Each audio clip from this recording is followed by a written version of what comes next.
Well, you come in officially Okay. from 92 to 96, I think. 96 Six, yeah. as his cabinet secretary. But tell me, does the relationship go farther back? How did you get to know each other? Well, actually, we really got to know each other when I was appointed. Before that, we had met when he was still Chief PC, Oh. and I was a councillor of Cebu City in charge of the Committee on Police, Mm. and there was still confusion on supervision and control over the operations. Mm. And so I went to Manila with some of my committee members to discuss with him. Mm. So that was my first meeting with him. Mm. Then I would hear him talk in some JC conferences. 'Cause I was at JC before, Oh, okay. yeah. Mm. But to really get to know him, it was during my cabinet days with him already. Yeah. Any first impressions from that first meeting, sir? With the- Well, first of all, aside from the fact that he was smoking cigars and cigarettes at the same time, at that time, he was really very serious, very sensible, very deliberate, and I was really impressed and very cool. No? So that was my impression of him. But of course, I had already heard so much from him, about him, by people, some generals I used to play golf with, and they all idolized him. Really? And so they told me that he's a very nice guy and very serious and very much in love with his country. That is what they would tell me. In love with his country? Yeah, he's very patriotic, in other words. Really? That's interesting. And then the next engagement or the next interaction was Already, aside from the usual meetings, really talking and discussing was when he gave us our the guidelines on what was expected of us as cabinet members and what to look forward to. so he was, ano na siya nun? Chief PC, naging rebelde No, na siya. after that na. Diba? Naging chief of staff na. So no other And cabinet, interaction? I forgot. I was head of the RDC of Region 7, Regional Development Council. And at that time, he was the Secretary of Defense. And I used to attend cabinet meetings every few months when called by President Cory Aquino. That is when I met him, but we didn't really meet each other. But we were sitting at the same table with him, with President Aquino. And again, I was very impressed because he was very serious. Although I think at the time he was really a little bit in a hurry to really get things done. That was my impression at that time. That was before, of course, I was appointed. No? So that's another. I forgot. Yeah, we were together in the cabinet, but I would probably attend once every 3 months because of the meeting with the RDC and the cabinet. But so you were, what, private sector representative? Yes, Or Region 7. for Region 7? Yeah. The Cebu. Was co-chairman. Mm, Yeah. Interesting. So you surmised that he was in a hurry, always wanted to get things done Yes. fast, and Yes. probably why he ran for president. And he could talk very frankly with the president, Aquino, at that time, And he was listened to with the cabinet members. Whenever he talked, everybody was silent. Kasi may sinasabi. Yeah. So may how do you call this? There's a term for it. Gravitas. Gravitas, right. He Yeah. had that, the persona Yeah. exuded that. Yeah. And the next time you saw each other, sinuportahan ba ninyo? I mean, Of course. Your family was. Oh pretty yes, much we into were politics, we were all for him. We were all for him because he was. We reviewed him as a hero because of the '86 revolution, and the people in Cebu were really for him. So, but I do not anymore know the political maneuverings because I was out of it, local, I mean. But the whole family was behind him. What appealed to you? I mean, of course, there's the enigma of Ed's a hero and all. Yes, yes. But what to you? What made him appealing as a candidate as against? I mean, Miriam Santiago, Okay. Speaker Mitra, Ambassador Danding Cojuangco. Yeah. Di ba? Well, coming out of Cory administration, which I view as transitional because it was, after the revolution, and Cory's popularity, not necessarily her qualifications, catapulted her to that office. And having witnessed how Secretary Ramos at that time acted and discussed in the cabinet, and his image, I mean, I think people say, well, it's about time that we have somebody really qualified and somebody really serious. And that was the image that he projected. Somebody who's patriotic and who respected the rule of law. The idea of civilian supremacy. Because there could have been another coup after Korea, and there were attempts. There were 7 in all. That's right. Supposed to be. Now, if he were ambitious, and if he did not believe in the democratic process and the constitution, he could very well have led a coup. But he refused. He could have just substituted himself. That's right, he could have. And he was very popular with the military. So, That didn't bother you. His very strong military background, his very strong military links.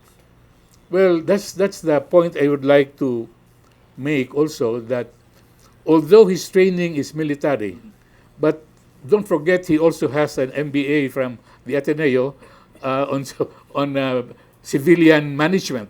See? The military management has its own peculiarities. It's a top-down thing. The civilian is more democratic. But for me, he was able to homogenize the two perfectly. So that did not bother me at all, because the fact that he believed in civilian supremacy, that means that he had this natural national security perspective right. You see? And of course, his constitutional requirement of civilians, he respected that. Tell me how you got the draft. Well, at Was that it a time, job offer, or was it just you report for work? How did you no, get it? I was. There were some politicians and a few businessmen who submitted my name. So Okay. you were recommended, endorsed? Yeah, because at that time I was heading the conference of inter-island ship owners as their lawyer, because we were then trying to implement the deregulation, decentralization, the liberalization agenda on the national and local level. And so I had a lot of experience on deregulation, decentralization, liberalization in the shipping industry. And since at that time, Ramos also was espousing the liberal, neoliberal teaching, so they said that I would be in the best position to help. And it also appeared that Ramos did not want to have everybody from Manila, but he wanted to disperse the membership of the cabinet to the different areas. Tell me about that. He spread a pretty large net, finding the people to be part of his cabinet. That's right. Our media's observation of the time, no celebrities, no one really in the spotlight, but Yeah. all very well respected and very well Yeah. grounded experts in their respective fields. Yeah, it was only later on that I realized that I had to undergo a very strict process. The military was involved. He had people to check on me, and I'm sure that was, well, not just me, but also the other candidates. No? So it was You were vetted. vetted. Well, that's the word. Yeah, they vetted us, and I think there might have been political consideration, but generally it was a qualification that was important. because he didn't have to brief me anymore on the neoliberal agenda because I was already doing that in the shipping industry. Yeah, right. Yeah, In one particular, which is part of the transportation yeah, industry. the network. Oo nga. So, okay. So, how did you get the, ano? How did you get a call? Did you get a letter? Or how were you told that? What happened was I was attending a meeting of the RDC, I think, at that time, and I was on my way home for lunch, and then no, I was in my father's house because my home was is in the hills a bit far, and then it appeared on the TV that a certain Jesus Garcia was appointed, and then Dong Puno, who is a good friend of mine, we were schoolmates in the Ateneo. I was editor of our paper. He was the news editor at that time because I'm older. Said, yeah, I know Jess. And then so that's the guy. So they called up, and they called up the house. But then right away they transferred the call to my father's house. Okay. So hold on. So you didn't know that you were appointed? No, I did not. I did not. But I knew I was nominated. Okay. So you knew that you were nominated. You knew that you were being vetted. Considered, yeah. And you knew I did not know I was vetted.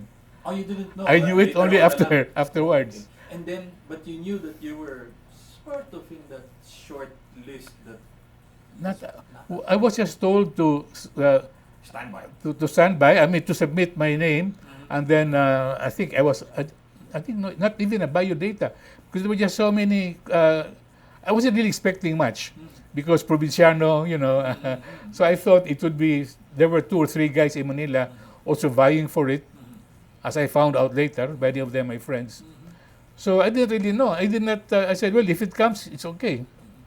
But I was surprised when it came So you found out through the news report. through television, TV. Okay, so what was the official act then? And then Natawagan ka na or sino tumawag sa'yo? I forgot now, but Interesting. that call came, and so I had to fly to Manila the following day. So that is when I had some, we were all briefed before meeting the president on what to expect and all that. So you had to go to Manila, you had to go to report to Malacanang Yes. for a briefing, Yeah. I guess. Yeah, meeting with the other appointees. So who were you with? Do you Well, remember who? Well, because again, a classmate was Bobot Sebastian, the late Bobot Sebastian, Agriculture. agriculture. So I knew him already. The others, I really did not know. I did not know the others. So that was the plan. That was the meeting, and then that was before the inauguration. Oo nga. Yeah. So and then after the inauguration, we had our first cabinet meeting right away. Because if I remember, he was sworn in, and a few hours later, he was Yeah. conducting his first cabinet meeting. Exactly.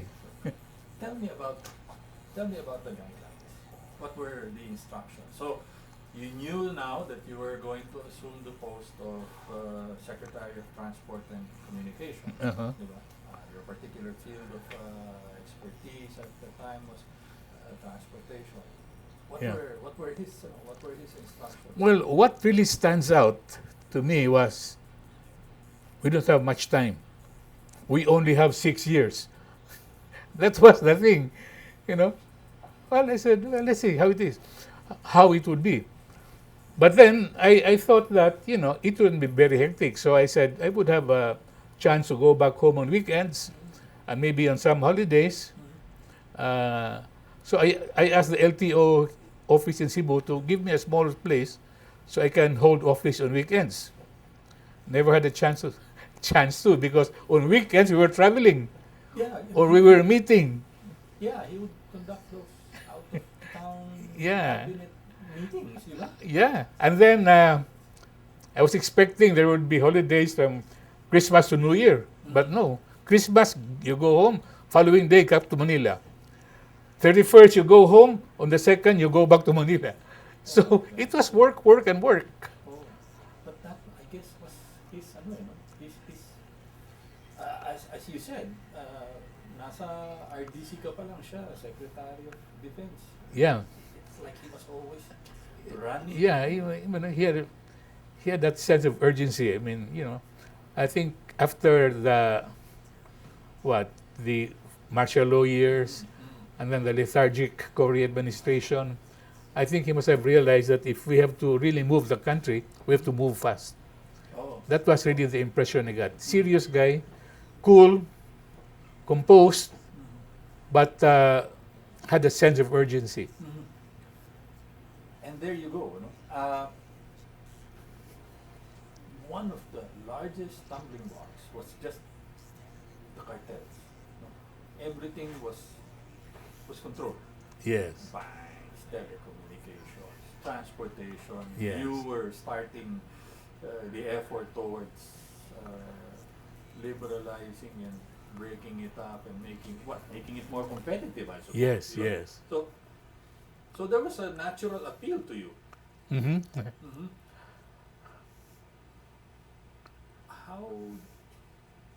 Tell me the inside story, sir. How did he break I mean, these were very strong business interests. Yeah. Well, I was a footman. I was the implementer of his policy, and he told me then we just have to break up the monopolies, and you have to do it. I'll be behind you. And he was completely behind me. No favoring of anybody. So, when competition for the communication, for example, franchises. Right. But he never told me favor one side or another. It was all based on the assessment of the capabilities of the players or players to be. So that was I had all the support from him. In other words, How did you manage? I mean, that was PLDT. Diba? PLDT and PAL, What? Sa transportation, no? Sa airline, no? the airline, yeah. Oo. Right. So those were two key industry sectors. Yeah. Well, Sir, they were controlled by some very influential families. that's right. So it was tough. And what made it tough was that these people, we will not mention names, but these monopolists or cartelists had their own, influencers. Some of them were my classmates. And the request was just hold the implementation first because we're not ready for this. So that was the move. But we did not accede to that. And we told the president that, we have to, he told us that we told the president about the move to postpone, to delay. But of course, he saw it away. They just want to run the clock out on him and then hope for another president who'll be more sympathetic. Because he was never really a product or a supportee of the oligarchs, the president. So that was the players knew that the president wanted to deregulate and to demonopolize. And the request to me was to hold it. How did it feel knowing that he had your back? Well, it was very assuring because there were really a lot of pressures. From friends, from colleagues in the industry. But, there was a commitment that I made to the president. And one thing with the president, he knows how to follow up. He's an expert in getting feedback. He's an expert in monitoring. It's, you cannot, play hooky with him. So we did what we had to do. And I think we succeeded because we broke up the monopoly. But then on the other hand, the other factor there is that those who would like to compete would also be encouraging us. See, when the monopolists want us to hold the implementation of the policy, there are some also pushing. Now, the good thing at that time was that the franchises were still given by NTC and for the telecom, and then the CAAB for the airline industry. So, for example, These were all controlled by your yeah, department. my under your department. For example, two guys, Gatchalian and Gokong Wei, came to me. They wanted to put up the airline. No problem. I only bet them once. They said, you go straight ahead and work on your franchise. So they did work with the CAB, and they got the franchise. It's different now because Congress assumed all the franchising. Right. Yeah. Oh, no, at that time, it was still residing. Telecommunications also was with NTC. Again, there were other players, and I only talked to them once, and I said, go to the agency now because that's our policy. That's why it was easy in a way to get the other players in, despite the pressures of the monopolists and the cartelists, because these guys also had resources. Yeah. Some of the most profitable Yes. business organizations are telecommunications, Yeah. shipping, Well, airlines, di ba? well, They didn't quite see the vision, no? but the bigger issue there is the neoliberalist ideology, because now you have also cartelization. I have no reservations about the neoliberal agenda, and it's really a revival of laissez-faire kind of thing, which works not too well for the poor. See, that's also the same thing in the U.S. now with the adoption of the neoliberal thing. The gap between the rich and the poor in the U.S. has really widened a lot. But anyway, in effect, we have really, the quip of Lee, Singapore Lee. 99% are waiting for a telephone dial tone. No? So we've gone over that. But there's a move now there's a suspicion of cartelization. That's why the president now wants to introduce another player. Yeah. So those are the big things. We've accomplished so much, but the times have changed, and perhaps a new strategy is needed for the future. Okay. So for that particular period in our country's development, that was the right thing. That was the right thing, definitely. Because instant, the improvement in telephone communications, the airline industry, there was instant. Even in five years or so, you have now cheaper airlines rates. Q Pacific is very big, PAL, and so it's really helped. I suppose competition is also. And competition, excellent, no? that's right. And in the telecommunications industry, the people there believe, the ones who owned it, said that it would be difficult to have many, and then they have invested so much and the like. But I told them that the experience has been that if you deregulate and you have competition, then you both grow big or bigger. Yeah. Because now there are more promoting the service. So, and that's what happened. The telephone companies and the transportation companies really grew bigger with competition. Oh, no other path except that, or get left behind. That's right. Sa shipping, how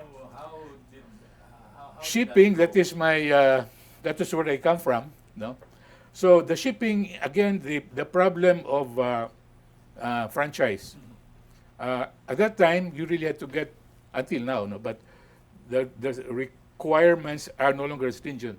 To open a line to a monopolized route, that was the issue. And since the center of shipping, domestic is Cebu, not Manila. So the action really for domestic shipping was Cebu. And Cebu is where I have friends, classmates, and relatives, unlike Manila. See, although I studied in Manila, still I don't have relatives and as many friends. That's why probably it does not, that's the reason I did not have too much utang na loob or clan ties to be able to say no to whoever tried to influence me. In the shipping industry, Oh, it's totally different. totally different. Cebu. but Your luckily, home base. but luckily they were already major shipping companies. Sulpicio Lines, Gothong, Aboitiz. So there was really no monopolization at that time.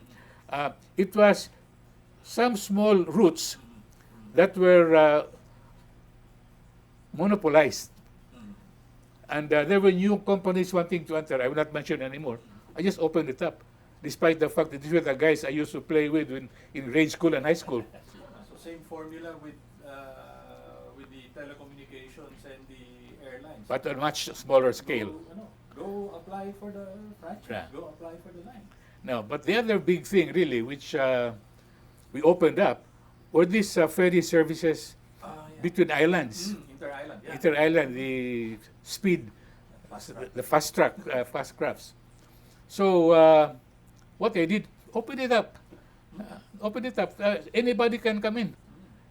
Let the market forces rule the day. And so that happened. So you had until now, you still have them.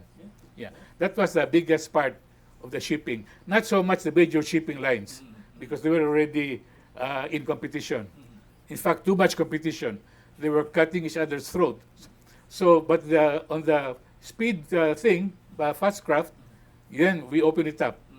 Many entered, many have disappeared. So in that case, what happened really here was that for the passenger traffic, the fast craft got them, took that. But really the money for the shipping company was in cargo. Cargo, yeah. So they retailed their cargo.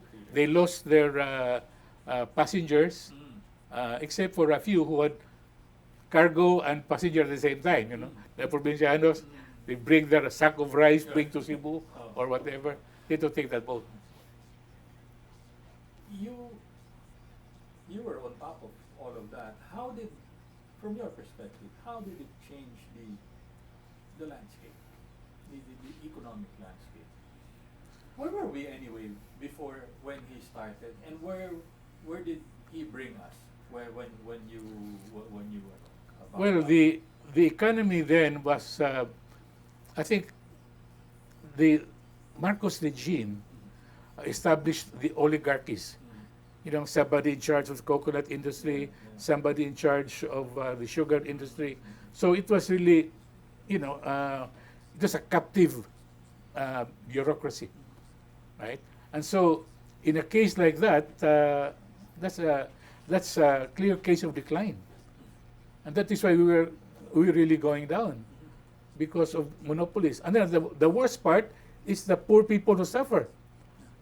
Look at the coconut industry.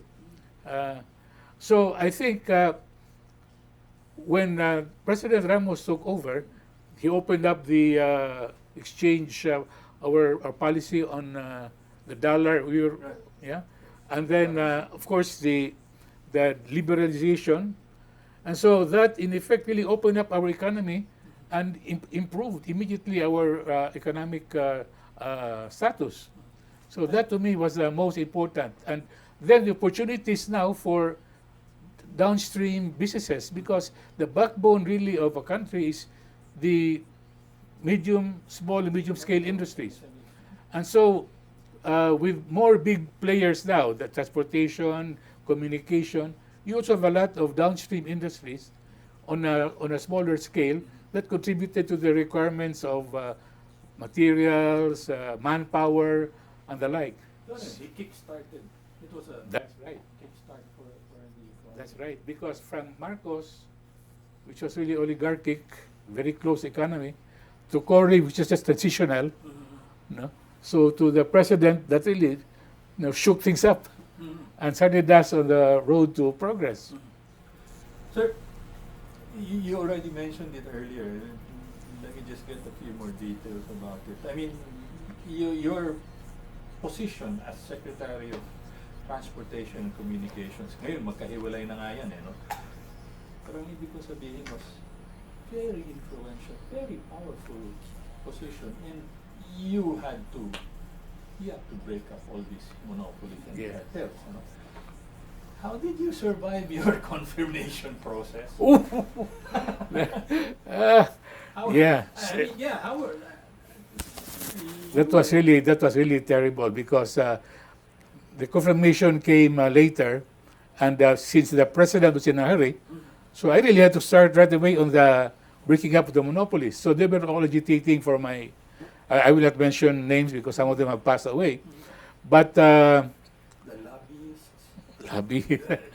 Publicists who I think were I had. arranged against I was you. bypassed. I think 4 or 5 times. Bypassed 4 or 5 times, and then finally they had that thing on Section 20 when you had to force a vote, and it was very close, but just one vote difference. The vote of Secretary Rasul at that time, Senator Rasul. Yeah, she said, when she looked at why, this guy is just implementing what the president is doing. There are no anomalies being mentioned. So he said she was a crucial vote. She voted for me. By one vote, I passed. And that got you through. But not without all the trouble. 4 Not- or 5. And there were 2 who were vehemently against me because they were representing known interests. You knew that. Of course, I knew. The interests. Yeah, behind I them knew, were, Yeah. So you expected that. Yeah. You run, And even before that, we have to go through the rounds talking to the senators and congressmen who belong to the committee on appointments. Right. And there were already, intimations of postponing, delaying, or having some kind of a compromise. And there wasn't really room for that because, the biggest problem I had in the deregulation and the demonopolization was the absence of a regulatory framework. Because it would be a new thing. So one of the things that really kept us busy was to set up the regulatory framework for a demonopolized industry. And that was the real challenge. Because in the drafting also of the regulations, you also had a lot of interests coming in. Oh, para to swing the provisions Yeah. to their interest. Yeah, and that's why we had a very unique setup in the telecommunications industry, where we had to divide up the country Yeah, zones. zones, Oh. in a way as a concession to those who had invested, those who were interested. But we knew that in the end they would have to merge, and that's what really happened. But that was the regulatory framework was what was missing because it was not an existing policy. Now, in that regard, the President's legal office, counsel, was also very helpful. Justice Carpio. Justice Carpio, Tony. Well, we're both Cebuano speaking. So we worked together on the regulatory framework. That was the challenge. Of course, aside from the thing that you make enemies, but I didn't really care. I mean, I didn't live in Manila, and the president didn't care. So he said, do what has to be done. So, but in terms of work, it was the regulations. But that was a terrific team, actually. Incidentally, let me Go ahead. give you an instance. It is all over now. The president asked me, "Sonny, is what you're doing legal?" I said, "Mr. President, it is not legalized, but it is not legal." What do you mean? There is no law prohibiting, there's no law allowing. So it's in neither limbo. here nor there. Yeah. It's in limbo. So I said, let's issue the regulations, the executive orders, and if it is not challenged, after a few months or a year, that becomes the established setup. And very few now would like to rock the boat. And It becomes legal. it becomes established there. And I think in 2 speeches he made, that must have made a very a deep impression on him. Because in those two speeches he gave, when I was there, I organized talks for him also, he mentioned that. This is what we did in the telecoms industry. Is it legal or illegal? He said, it has not been legalized. There is no empowering law, but there is no prohibiting law either. So let's do it by executive order. And if it goes over 6 months, we're home. Then it becomes the, Yeah, becomes the, and that's how we did it, because we could not get Congress to pass it. Congress is also easily as Yeah. you wanted to do. No? yeah. That's why there were some cases, but then in the end, many of those cases did not really push through. No? Yeah, I had only one case, the one of the LRT. But we won that case. So all those cases that challenged our deregulation, we won, except one. We tried to consolidate the jeepney bus industry, Oh, but that's really difficult because there's just too many of them. And which to this day is yeah, cumbersome. but in transportation, communication, then the port Right, is even the port. So even the that's a port, totally different, and that's also another. That's also monopoly, right? Exactly. I was doing a lot of work on the North Harbor, but I wasn't able to really work on that because the priority was the airline, the telecommunications industry. Oh, yun yung key, and then Yeah. communications lalo na. So that, I guess, that passion to get things done, to hit the ground running, Yeah, infected all of you. I would say so because one thing also he had a very good staff. See, the president is a very good staff, and the president's staff would communicate directly with us and to our staff, so that we are prepared for every cabinet meeting, right? Because we knew what's expected of us, and you cannot just say, "Sorry, Mr. President, not prepared," because you were duly warned. That is why his management style was excellent. Yeah, he was. He has the right mix of the civilian and the military management style. Oh. Yeah. I mean, tell me about that secretary. I mean, he would be up at 4 in the morning and he would knock off at 11, 12. That's right. And how many times did he call me before 6 o'clock in the morning because of some newspaper items or because of some handwriting instructions he had to make? And I'm not exaggerating. And every secretary experienced that. 6 o'clock in the morning, he calls you and asking you or telling you something. But it was fun. I mean, we enjoyed it because, Hindi ba nakakaano? I mean, that's worrisome. You get a call from your boss at 6 in the morning. I mean, there's something wrong. I mean, No, but he's why is he calling such you? a very good man also, If you have lapses, for example, because of time, he's very understanding also. That's why I said he has a very good mix of the military. The military, boom, you do it or that's it. But, you cannot avoid lapses, oversights. But he would always understand and give you a chance, okay. And so it was, in my law firm, in my practice, in my business, I really am following his style. Oh my, so now all Constant of them- monitoring. You're on your toes. Hands on. Yeah, you used the term that you can't play hooky with him. Yeah. Because you know that he's really. Yeah, he knows what's going on. He knew what is going on in our departments. So he was an expert in management, is giving directions on what to do, Mm-hmm. and then monitoring whether you're doing it. Oh my gosh. Those, he was not hands-on in the sense that he would do it himself. He was hands-on in giving you directions, and if you need assistance, help, he would be willingly give it. But then there's constant monitoring of what you're doing. And once you're done, there is the post-activity review.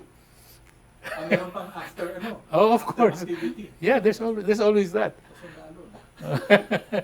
which is You're good. Right, it's a mix of both civilian and Yeah. military techniques. And even not only his management style, but even his mentality, because there's a tendency for some military men to put the military on equal footing with one of the departments of government, so that the military, in a way, is like the martial law days, or in some Thailand and other countries. But he did not believe in that. For him, the military was an arm of politics, the political setup, not its peer or not its boss. And that is really civilian thinking, because some military guys would say we are in a conflict in Mindanao, and there's a theory in national security that when there's a military conflict, the commander of the ground can do what he wants. No? But then he did not do that. He was really military man, but he knew what it meant, what the word civilian supremacy meant, and he honored it. He did hold a lot of some pretty sensitive posts as well. Yes. That didn't bother you. No. So the fact that I worked with a lot of them. And the good thing with military guys, they understand instruction and they do it. See? That is why, that's why Duterte now, the president now, has also a lot of military guys. Because, the military people are well trained. They are well trained, and there may be differences in style, but the style of the president was the standard. The military guys under him could not violate that civilian supremacy and try to understand the people under you. It is that I've said so and you must do this. No. And I never met, I had many military guys in the IA, in the railroad. Yeah, they were in the LTO, but it was a pleasure working with them, because once you communicate to them policy and things to be done, they do it. That's the good thing. Orientation towards getting the mission done. Yeah. All right. Sir, the other thing about the composition of the cabinet was, well, you were at the head of your organization. Secretary Romulo, for example, was on top of IBM. Secretary Navarro was managing director of SGV. So you were CEOs, you were managing directors, you were all on top of your organizations. I mean, how did FVR manage all those egos? Well, I mean, you all had your own, yeah. works and all, which you've developed as leaders, self-made Yeah. leaders. I mean, how do you manage? It's very simple. He kept the goals of the country in mind. And regardless of where you come from, that is your job. Just focus on the objectives, on the goals, on the policies. So then you have good relations with your cabinet. But then, if you are effective in your own organization, make it work here. But the point here, this is our common objective, and we have to work in it together, regardless of where you come from. The goal, what's that? Philippines 2000. Yes. No? Yun yung kanyang catchphrase. And he was really the vision. So nakatulong na, I guess that really helped a lot. That there was a vision, that there was a roadmap. Definitely. There was a vision, and it was being repeated, and then of course you had the moving force. Kaya natin ito. Yeah, so it was there all the time. Number one cheerleader, number Yes. one taskmaster. That's right. Diba? Number one manager. But the other thing was, ikaw ba nakasama ka sa mga sir? Sa mga foreign visits? Oh yes. Okay. These were no junkets, sir. Oh, definitely. These were no, ordinary conference type. You'd listen and, go back to your hotel room and sleep Yeah. it off. No, these were regular work days for him. That's right. And, share with us how tough a foreign Well, visit okay. was. I'll share an interesting anecdote. On a trip to Thailand, by oversight or not, I was not included in the list of those who will join the trip. Oh my. Yeah. I don't. So I didn't really. But then we happened to meet, and he was telling me, I said, "Oh, I have a sister there, Mr. President." Humari Datay. That's it. Then a week later, my name was included. And also by appointment of the Secretary of Transportation of Thailand. Oh, wow. So I think, in a way, two things there, no? I mean, there was a job to be done because they were building their skyways that time. But at the same time, I knew that having a sister there played a part in including me in the team. But as you said, it was work. Oo, Tsaka nagmamatching siya, no? I mean, you meet your counterpart. Ah, yes. You meet your business, potential business partners. Yes. Networking. Investors, yes. In the US, for example, we had to go, again, clusters, it's fun of clusters. So we would have clusters of investors in the industry, like these carriers, this airline carrier, yeah, DHL, Oh, okay. DHL, UPS, and yeah, FedEx, UPS. oh, Yeah, we met them. And so it was not a senseless trip, not a junket. It was always work. And with jet lag or without jet lag, it was work. No junkets. The problem was you were dealing with the biggest problem was the time difference. Yes. It was sleeping time wherever you were, and it was work Yeah. day back here. So, Yeah. Yeah. But for him, it was easy because he sleeps very little. And so he could easily adjust to different time zones. Ikaw ba hindi ka natutong I mean, I remember pag sumandal siya, I mean, he would do a power nap, 10-15 minutes. And Yeah. then that's it, Yeah. Fully recharged na uli pagbaba dun sa Yeah. sasakyan Was that something you picked up? Well, yeah, I used to do that also, but not like him. I'm really amazed at the guy at how he can, stay awake with just 4 hours sleep, and then even changing time zones. Amazing. Tell me about some of the tools that he used. Ikaw ba naging cabinet officer ka for Yes. regional? Yes, I Cord. suppose for R7. R7, yes. And you were the face. You were the voice of the president specifically for the region. Yes. How did that help local governments? Well, the good thing about that, I was head of the RDC. Go ahead. So I was the cord. Public ka na. I was the cord of the RDC, of which I was chairman. Now, the issue in the RDC would be the allocation of the national budget for different projects. And that is the bone of contention all the time. So you had Cebu, Dumaguete, Cebu, Negros Oriental, Siquijor, the different cities vying for a slice of the cake.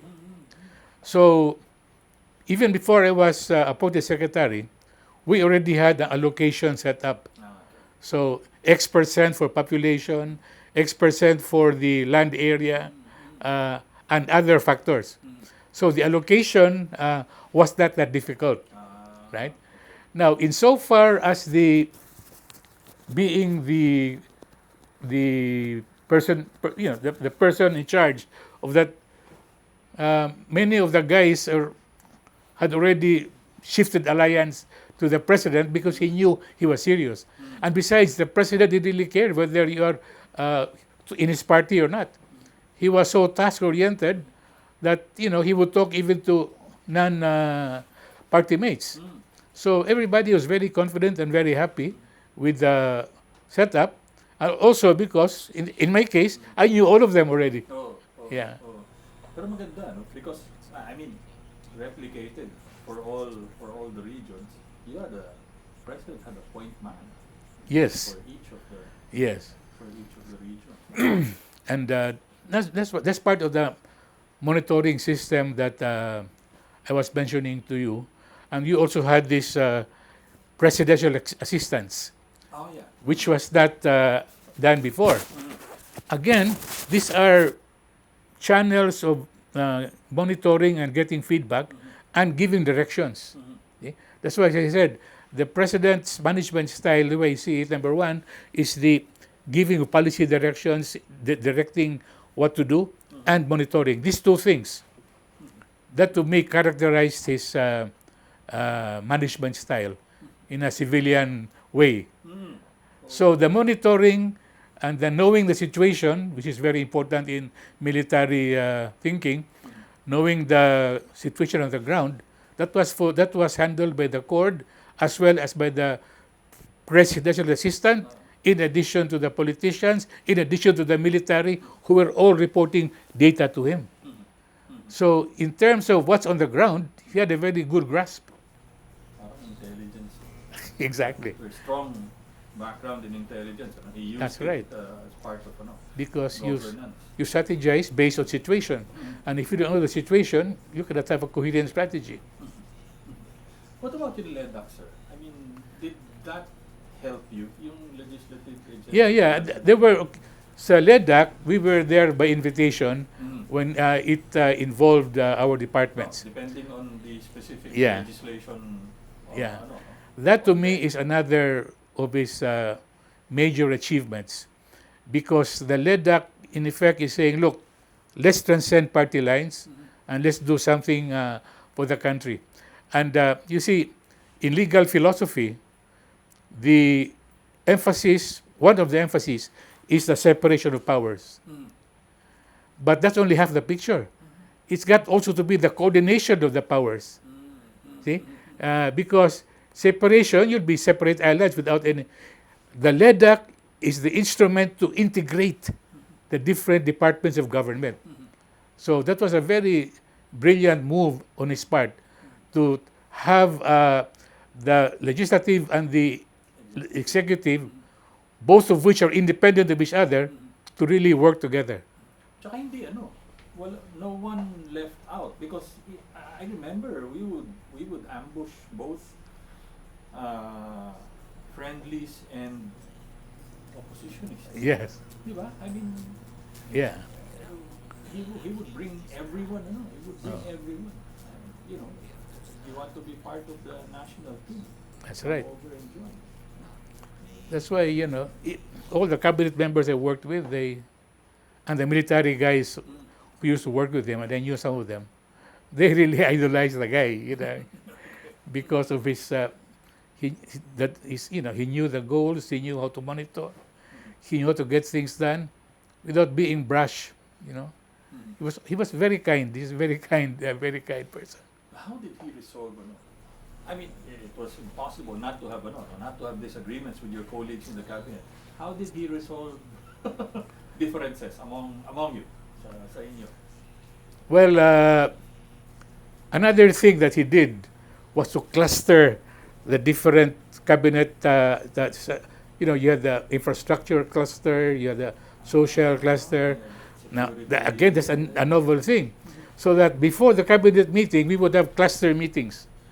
That is where the different issues are resolved by the cluster. So, for example, in my case, I had the DPWH, and there were areas where there will be overlapping jurisdictions. Exactly. That is resolved in the cluster. And very few, I think, went up to him. Generally, on the cluster level, they would be solved. Resolved na. That's another innovation that he made, the clusters. So by the time you get to the cabinet meeting, Wala this is na. what we agreed doon, diba? Oo. We want you to approve it. Yun na yun. Yeah.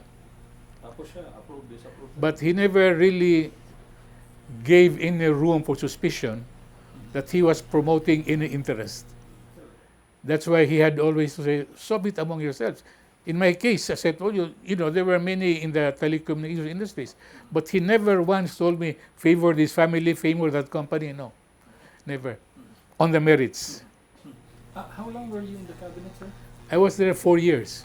4 years, to 96. 96. 96, yes. Okay. Umalis ka na, nag-retiro ka na, nagsawa ka na. Well, everything had been accomplished. And I had also some pressures here in Cebu and all that, so I decided to resign. And he had a very good goodbye statement for me. uh, he listed down my accomplishments. Yeah. Actually, I was considering some politics at the time, but Okay. in the end, I changed my mind Mm. because I really didn't like politics. Ay, sino yun? Who took over? Enrile? Yes, no, Arturo? primero si ano, the other also died already. It really was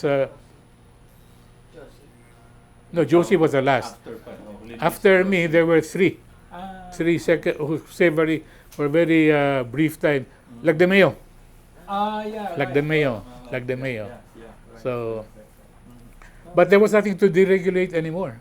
Oo nga eh. No more. So hindi ka na hindi mo na naabutan yung nagkaroon siya ng health emergency. He had to But you know, undergo- after I resigned, he was still. I still had to stay in Manila Oh, bakit? because he would still be going out. He would still talk with me, and So you didn't really resign then. that's right. He Because, didn't really for let you example, go. we did put it like the Mayo. Then he would have several meetings with like the Mayo. When he put it in Really, we had several golf games in Really.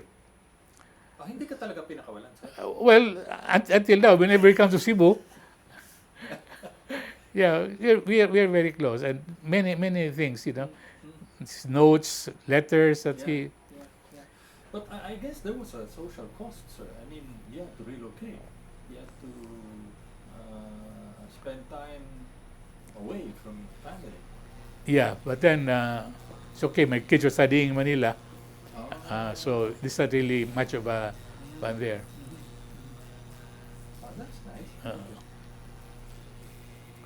So, was he able to accomplish everything he had set out to do? Well, at least insofar as your particular field was concerned. Yes, in terms of the major things, no, like the deregulation, but there are still a lot of things to be done. Let's say in the port, for example, but not really in the sense that, for example, we constructed many airports. That was how many years ago? Almost 25 years ago. And now many of these airports have to be demolished because the passenger traffic has grown bigger, and so like Cebu Airport was our project. Yeah. Yeah, we integrated that together, but now it's too small. So we have a new airport now. Yeah. Yeah. Right. So, but so it's not really, in terms of what he sought to accomplish. No, I think he accomplished almost everything. No, because Yeah, but quite a few sectors felt that maybe they needed him a bit longer. And I'm getting into the questions about, if you remember, People's Initiative. Yes, and yes. Burma to, amend the Constitution maybe to allow him to, Yes. run and, give Yeah. it. Get it the would have been second term. nice for him to continue because he was proven to be a man of integrity, the man with a vision, and the man with the wherewithal to implement it. But then, if you notice, in all these times that there was a move to extend his term, he never said a word. He, wa- Out of it. he never said anything that he was in favor of it or against it. I think he must have wanted to do it, but he would not want to do it if it would be at the expense of the Constitution, or it would be at the expense of the mentality of the people that would change. That after all, the Constitution is something that you can circumvent, like a people's initiative or whatever, or a martial law declaration. No, he would have been happy if that were done. Not my impression, but he did not really push it. I don't think you can have any statement of his to show that he wanted it. Yeah. He allowed it to the process to continue, but I'm sure if it had done so, if it had been in his favor, but it would jeopardize our constitution and the mentality of our people, he would have turned it down nonetheless. Which he eventually did. Yeah, He said, I'm not seeking.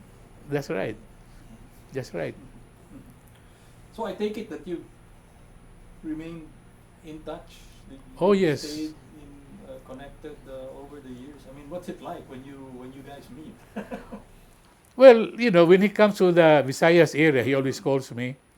And then a lot of golf because he loves playing golf. Oh, So recently, when he went to Bohol, a few years back, with Tan, the environmental, the climate change guy, uh, Bohol.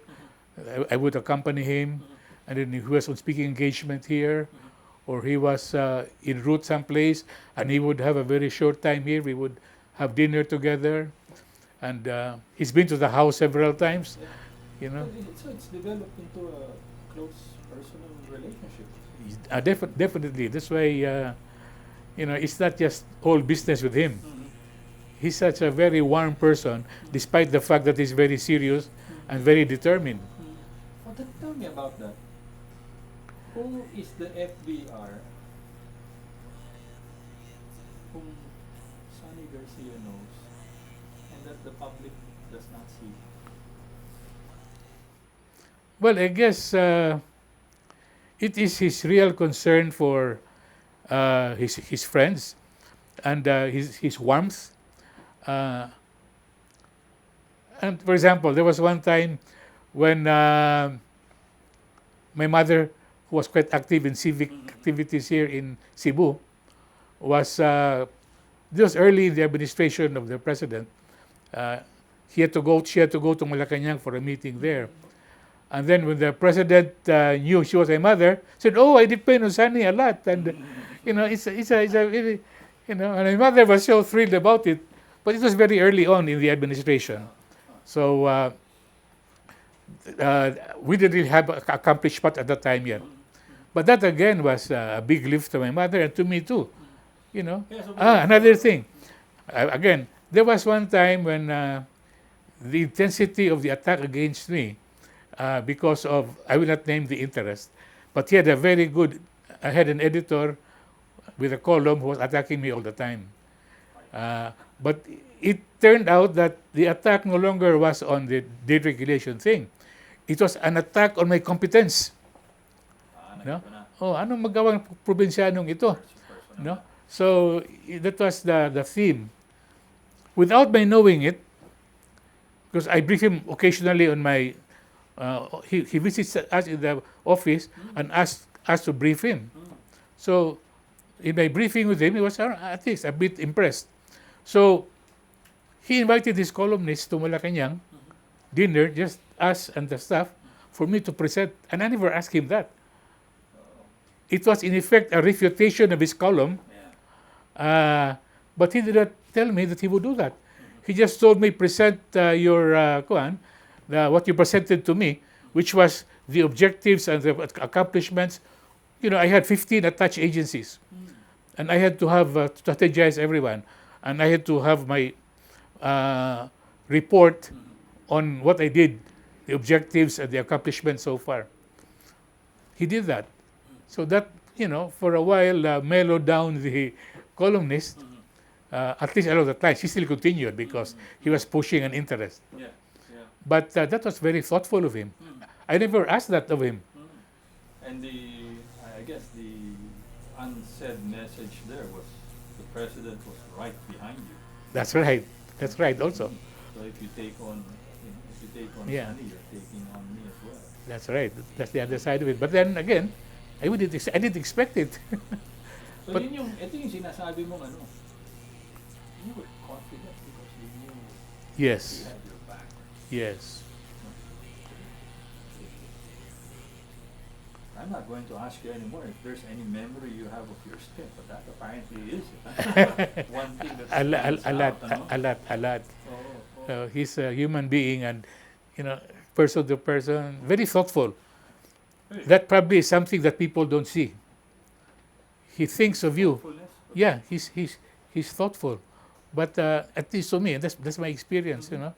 How so? Well, the one that I told you, the one first with my sister, that one I told you about, and then this one about the columnist, and many others. You know, he stood by you. I mean, 4 or 5 rejections at the Yeah, commission on appointments. yeah, he did. I mean, some other president would have just stayed on with you. Second and third and let you do it.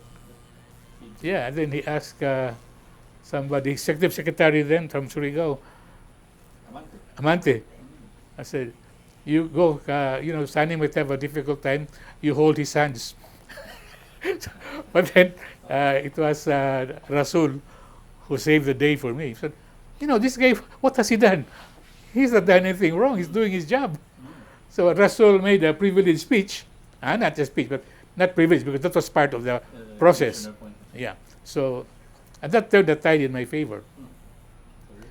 But he sent Amante to console me if the worst happened. Again, another thing of how thoughtful he was. And he stood by this man. Yeah. Diba? And Amante was executive secretary at the time. Yeah. Yung bang ano niya, I mean, you've shared with us over the past 45 minutes his technique, his style of management, governance, the passion to get things done real fast. But do those thoughts and methods of governance remain relevant today? Well, definitely. What I'm saying is that management style works with any situation because management is setting objectives, monitoring its implementation, and then having new policies. After the implementation, things change, and with a new situation, you now have a new occasion for strategy. It's a continuous thing. So that is why that style of management, to me, is the ideal, regardless of the situation. It is not content, it is content free. It is a process, it's a method, it's a procedure that can work whatever is the concrete situation at hand is. Lasting achievement of FVR's administration? Definitely. Definitely. And maybe my last question, was it all worth all the trouble, all the sacrifice and all the hardship you had to do? Well, definitely because we got things done that we sought out to do. But for me, is to gain his friendship. That is, to become friends with him, a real hero in my eyes. That is one thing I take away from that arduous and difficult task of being a cabinet member, to be his friend. I'll end it there. Maraming salamat, sir. Daghang salamat.